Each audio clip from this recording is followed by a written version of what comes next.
Good afternoon to all. तो आज हम एक ऐसे टॉपिक पर चलेंगे जो हम पहले पढ़ा चुके हैं, पर उस टॉपिक में बच्चों को काफ़ी कन्फ्यूज़न है।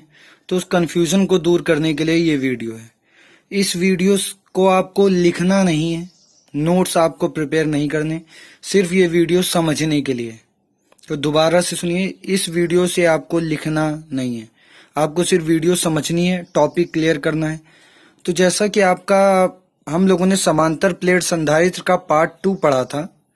तो समांतर प्लेट संधारित्र के पार्ट 2 में जो आपका दूसरा पॉइंट था वो था आपका समांतर प्लेट संधारित्र की धारिता, जबकि विभिन्न मोटाई के भिन्न भिन्न परावैद्युत पदार्थ भरे हैं। अब इसमें हमने सीधे माना वाली वैल्यू लिख के सीधे ये डेरिवेशन यहाँ पर हम लोगों ने कंप्लीट करके वैल्यू बता दी थी कि ये वैल्यू होगी। अब ऐसा क्यों किया गया था? क्योंकि एग्जाम के पॉइंट ऑफ व्यू में आपकी पूरी थ्योरी नहीं आती, या अगर इसका भी हम डेरिवेशन करते तो आपका बहुत लेंदी हो जाता। तो मेन डेरिवेशन हमने कंप्लीट किया, उसके बाद उसके 3 पार्ट थे। पहला पार्ट किया, दूसरा पार्ट लिखा और फिर तीसरा लिखा। ये दूसरा पार्ट थोड़ा सा डिफिकल्ट था दोनों में।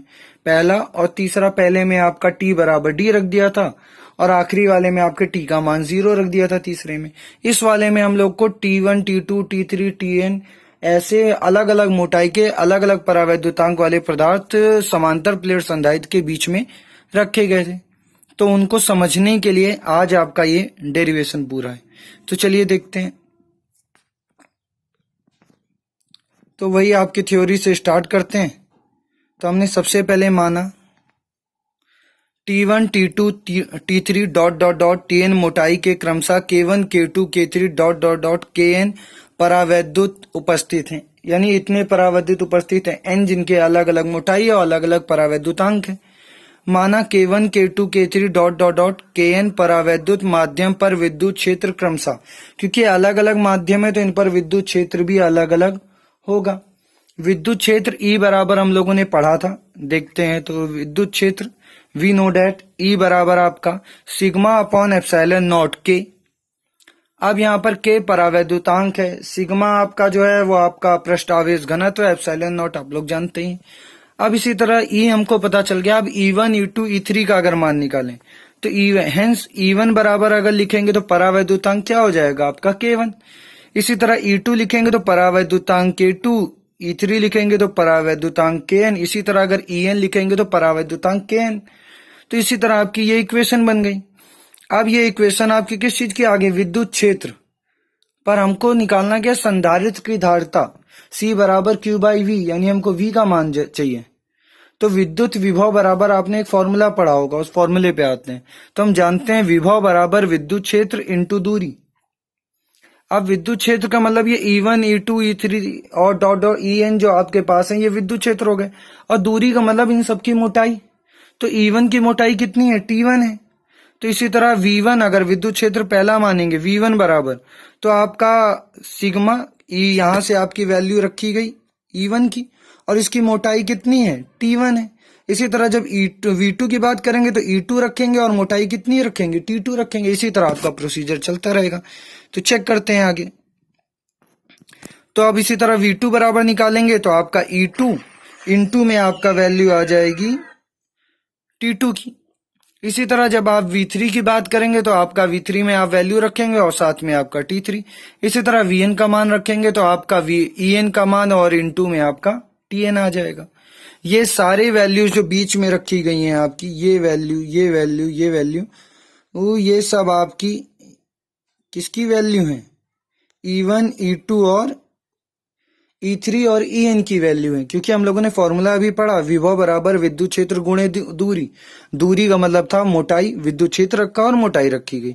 अब यहाँ पर क्योंकि कुल विद्युत विभव निकालना है तो कुल विद्युत विभव करेंगे, सारे विभव जुड़ जाएंगे। तो कुल विभव V बराबर V1 plus V2 plus V3 plus dot dot dot Vn, क्योंकि बीच में बहुत सारे होंगे, हमको पता नहीं। अब यहाँ से वैल्यू हम पुट करते हैं। जब वैल्यू पुट करेंगे तो V बराबर हो जाएगा आपका sigma upon epsilon not K1 into T1 plus sigma upon epsilon not K2 into T2 plus sigma upon epsilon not K3 into T3 plus dot dot dot plus sigma upon epsilon not Kn into Tn। यहाँ पर V2, V3, V2, V3 और Vn की value हमने रख दिए। अब सब में देखते हैं कुछ आपका कॉमन है, तो सिग्मा एक तो सब में है और दूसरा एप्सिलॉन नॉट सब में है, तो उसको ले लिया गया कॉमन। कॉमन ले लिया, आपका बचा कितना T1 बाई K1 पहले में, फिर बचा T2 बाई K2, फिर बचा T3 बाई K3, फिर बचा Tn बाई Kn। अब इस इक्वेशन को क्योंकि आगे हम यूज करेंगे तो इसको हम आगे भी लिख लेते हैं, तो उस इक्वेशन को हमने वापस लिख लिया। अब यहाँ पर सिग्मा बराबर आपने पढ़ा है पृष्ठ आवेश घनत्व, सिग्मा बराबर Q बाई A। यहां से सिग्मा का मान ऊपर वाली इक्वेशन में पुट करते हैं तो V बराबर हो गया Q by A epsilon not T1 by K1 plus T2 by K2 plus T3 by K3 plus dot dot dot Tn by Kn। यहां से V हमको मिल गया। अब हम जानते हैं C बराबर होता है Q बाई V, तो संधारित्र की धारिता C बराबर Q बाई V। V का मान यहां से कर देंगे पुट, यानी यहां से आपका V का मान उठा के इस समीकरण में रख देंगे, तो मान रखते हैं। तो Q अपॉन में हो गया Q upon A epsilon not T1 by K1 T2 by K2 plus T3 by K3 plus dot dot dot Tn by Kn। Q से Q आपका हो गया यहाँ पर cancel out, A epsilon not उठकर आ जाएगा आपका ऊपर, तो अगर C बराबर यहां से देखें तो C बराबर हो गया आपका A epsilon not T1 by K1 T2 by K2 और T3 by K3 plus dot dot dot Tn by Kn।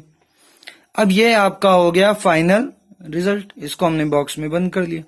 वहां पर हम लोगों ने इस पॉइंट को लिख लिया था डायरेक्ट, क्योंकि ये माना गया था कि आपको समझ में आ गया, इसीलिए इक्वेशन नंबर 2 के पॉइंट को हमने डायरेक्ट लिख लिया था। अगर आप अच्छे से समझना चाहें, जिन लोग को बहुत जरूरी है या टॉपिक में डिफिकल्टी है, वो इस पूरे डेरिवेशन को चाहे तो कहीं अलग पीछे पेज पर लिख सकते हैं, पर आपका जो मेन कोर्स है उसमें इस पेज को इसको टॉपिक को लिखने की जरूरत नहीं है। तो बस ये वीडियो आपको समझाने के लिए था। अगर आपको और किसी टॉपिक में प्रॉब्लम है तो आप उसके बारे में भी पूछ सकते हैं, उसकी वीडियो भी बनाकर आपको प्रोवाइड कर दी जाएगी। तो आज के लिए इतना ही।